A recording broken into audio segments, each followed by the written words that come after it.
Like cliche Christian quotes. I can't tell you how many times in my church life or, just life in general, people are like, oh, just give it to God, just give up and give it to God. And you're like, oh, well, thank you. Like, that totally makes sense. Yes. Like, why didn't I think of that, And you get it, but it's the hardest thing to do. Sometimes that's what you need to do, but how, why? And so really we were talking the other day and it was just, that just kept coming up and I was like, let go and let God. Let go, okay, let God. Well, let me just, here you go. Here you go, like it's done. No, that's not how it works. It's a lot harder than that. Hey guys, it's me. This is Megan and Megan. So, hi. We wanted to do like a girl talk video where we just like discuss things that have been on our heart or like maybe we've like been enduring recently. So yeah, we're just like gonna get into that. It's just gonna be like a super laid back video, nothing serious. Well, maybe some serious stuff. We'll see. So I just wanted to start off telling a little bit about myself. Me and Megan have been friends for 21 years, basically our whole lives.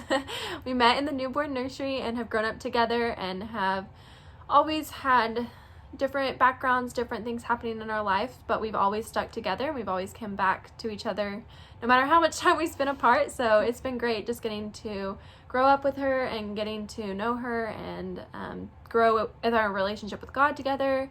We've definitely both been through a lot. I know that my family, I have a brother who has mental illness, and with that going on, there was a lot. It was a never-ending battle to make sure that he was okay and make sure that we did everything we could for him to give him the best success possible. And now he's 24 and doing great, thriving, and we are enjoying life and just in a new stage of trying to figure out what to do when things go smooth in life. So it's just definitely something that's been very interesting, definitely something that I've just felt called about my whole life. And so that's just a little bit about me. So now I guess we'll get to our video. So first thing we wanted to talk about was like seasons of waiting. Like we all go through seasons in our life when we just feel like God's like, no, you just need to sit back and chillax and just like be patient right now.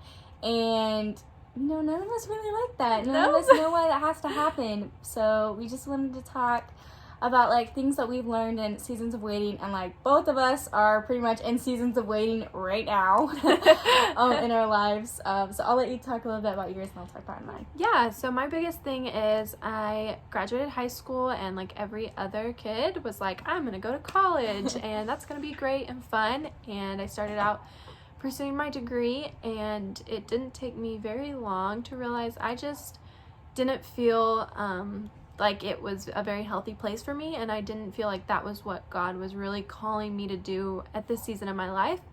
And so I was in school for about 2 years, and I just decided now's not the time. There was a lot of things just going wrong in my life, and I felt like I was being really resistant to listening to what God was saying. And so he just made a path for me where there was no way around it, and going back to school was not an option for me. So when I ended up not going back to school, I was really struggling because I was like, why? Everybody wants to go to school. Everybody wants to get their degree and just move on with life because that's the normal thing to do. But I found out very quickly that this was a time of waiting and a time of being persistent and obedient to God, and that in this, my relationship with God and everyone around me was going to grow so much, and I was just needed by so many people, and for myself just to take that time off to grow and change. And I know Megan's story's a little bit different than mine, but we both had the same idea of going to college together. We had this master plan that we were going to go to school together just because we had lived our whole life together. And needless to say, that didn't happen. I wanted to go to college also, and then I joined the Navy out of like the nowhere.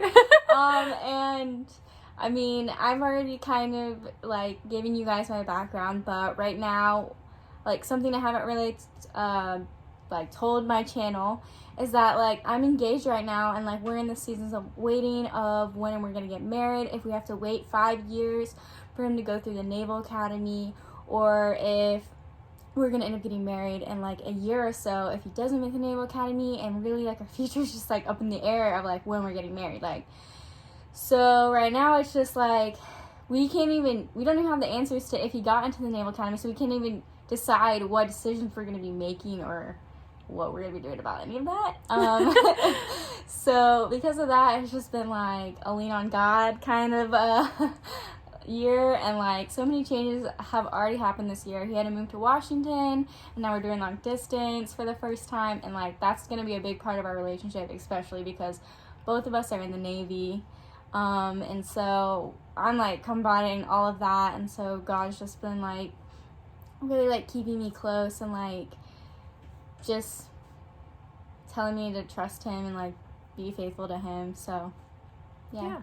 And I know a lot of times we really struggle in the waiting times. It just seems like it can be an easy moment to really wrestle with God. You know, there's a lot of times where you don't want to do what God's telling you to do. You know, waiting is never fun. Nobody likes to wait, first off. And second off, it's even harder when you don't know why you're waiting. You know, if you know what's going on, but you don't know why it's happening, it's really easy to resent God or struggle with that relationship and to just be like, I don't want to do this. You know, I don't want to do what God's telling me to do. So I just turn away, and I'm going to try to do what I want to do and see how that turns out. And of course, we all know it never turns out the best, and you always end up coming back to God, or you hope, and you find a relationship that's stronger and that God's telling you, here's what's going on, you know, and you find those answers later on down the road.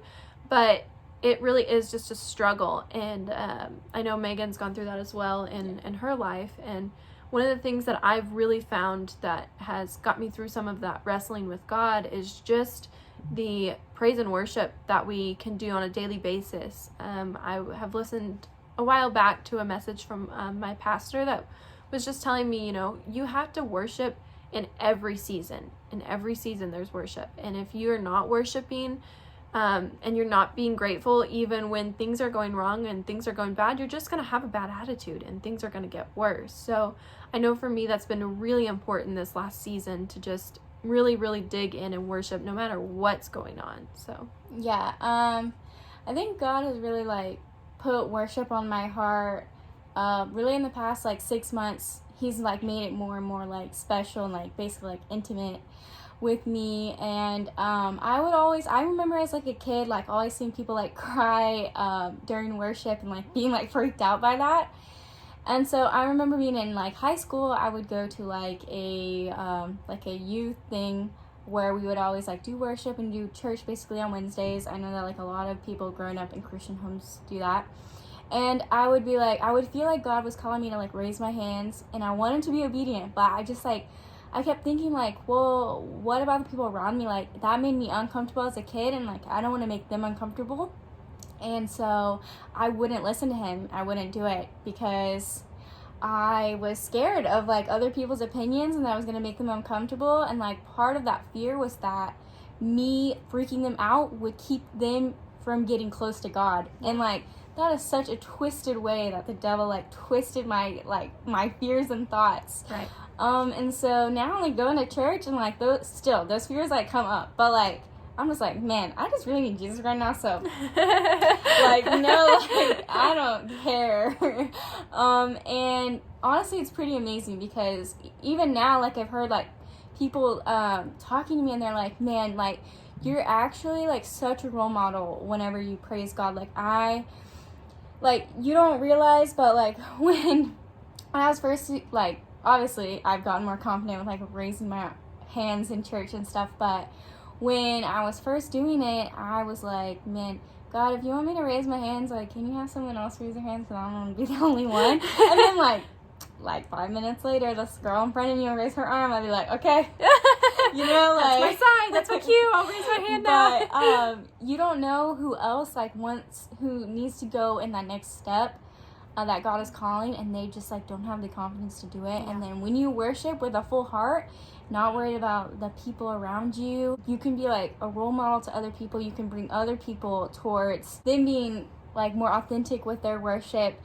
And then also like for the people that are scared and that are like they're not sure about worship and they're just not in that place in their life, you're planting like seeds for God. Like so every single time that you're obedient to God and like you are showing other people how to live like Jesus, you're planting that seed, and God can use that in the future. So maybe you're the first person that someone sees like raise their arms in church, but then like later on in their life, like God is calling them to be like a worship leader, and like you were a part of that first step to like see that. Yeah. So. And that's definitely a huge thing, because you may feel like it's something that for you it doesn't make sense or you don't understand it, but for somebody else it could be such a huge thing. You know, you may be called to tell somebody that you don't know, hey, I'm thinking about you, I'm praying for you, even if you don't know them. And sometimes you don't feel like, why would I say that? That's creepy and weird. But that's just what God's telling you to do, and then you do it, and that person's like, oh my God, I needed to hear that today. Like, I needed somebody to know that I'm struggling and that they see me and that they are praying for me. So just really being obedient and worshiping in whatever way that you feel is what God's calling you to do. Yeah, if you ever feel like God is calling you to do something, then you should just go up to that person and be like, man, I really just feel like God is telling me to do this, and just do it. And like, if they're totally freaked out, then you're still planting a seed. and you may never see that person again. Yeah. So that's the great thing too, is if it doesn't work out and that person's crazy and they freak out, you can just be like, all right, have a nice day, and move on. But you should never let the devil put that fear in you to like not want to take that next step for God, because if God's calling you to do that, there's a reason, and it's part of his plan in the first place. Yep. And if you're obedient, then that's something God will reward you on. Yes, for sure. The last topic we wanted to talk about today is something that we both have talked about recently together, and that we really think is crazy, something we struggle with but also understand. So it's really odd, but it's just the like cliche Christian quotes. I can't tell you how many times in my church life, or just life in general, people are like, oh, just give it to God, just give up and give it to God. And you're like, oh, well, thank you, like that totally makes sense, yes, like why didn't I think of that? And you get it, but it's the hardest thing to do. Sometimes that's what you need to do, but how, why? And so really, we were talking the other day, and it was just, that just kept coming up, and I was like, let go and let God. Let go, okay, let God. Well, let me just, here you go, like it's done. No, that's not how it works. It's a lot harder than that. But sometimes you just need to hear that, you just need to realize it's going to be work, but that's what I need to do. God will never give you something that you can't get through, or you're not strong enough to get through. False. Yes. That is so untrue. And no. Like, God will give you stuff that you cannot do so that you can depend on him, so that you can get through it with him. Right. But sometimes he just needs to put you in something that you can't get through, so that you have to go to him, and that you're hurting, and you give your hurt to him, and that brings you closer to him. Like, there is a reason for all the hurt and all the bad, and it's for the good of the people that love him. Yes. So, very true. False. We just hammer across this cliche where he says, hate the sin, love the sinner. So if that doesn't speak for itself. There's a lot of them out there that just, hate the game, love wait. hate the player, love the game. I don't remember. Oh, okay, that's here a we good go. When God closes a door, he'll open a window. No. I'll let you take the floor. No. So a lot of the times when we're running away from God, or we're struggling with God, and we're trying to go our own way, and then for some reason we feel like a door is closed in our face, we're like, oh, no worries. He's going to give us another way. He's opening that window for us. No worries. But if we're not doing what God's called us to do, he's not going to give us a path to go down that road. He's not gonna, if he's gonna put a roadblock there and he's gonna say turn around, there's not gonna be another way to continue doing what you're doing. And maybe it's a consequence that he's like, you actually deserve, and like, that is not a closed door and an open window. Like, that's your consequence that you need to learn from your mistakes. Yeah. And that you need to come back to God, because a lot of times when we're looking for that open window, it's because we're turning away from God, and because we're looking through the wrong, places. And sometimes God just shuts the whole thing down and says, nope, turn around, U-turn, like, listen to your GPS, here I come, like, find a different way, and that may be just listening to God and what he's telling you to do, and it may not get you out of that situation and onto the road you wanted to be on. So anyway, so I think the point of this was seek Christ, not cliche.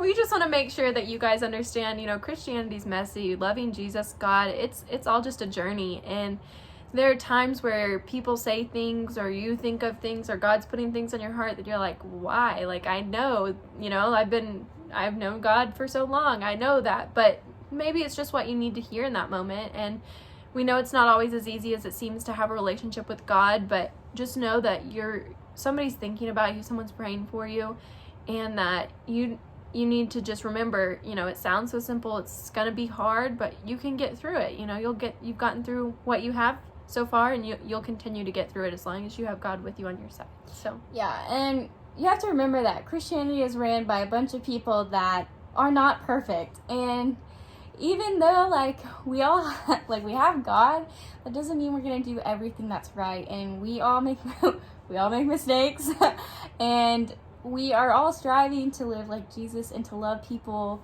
But I think even I was talking about this today, it's you see something wrong and you just want to fix it, but really you have to love people where they're at, and you think that you know what's right, and you try, if you try to do it on your own, you are gonna just hurt people and make the situation worse. You have to follow God's plan and do what God is telling you to do instead of doing what you want to do.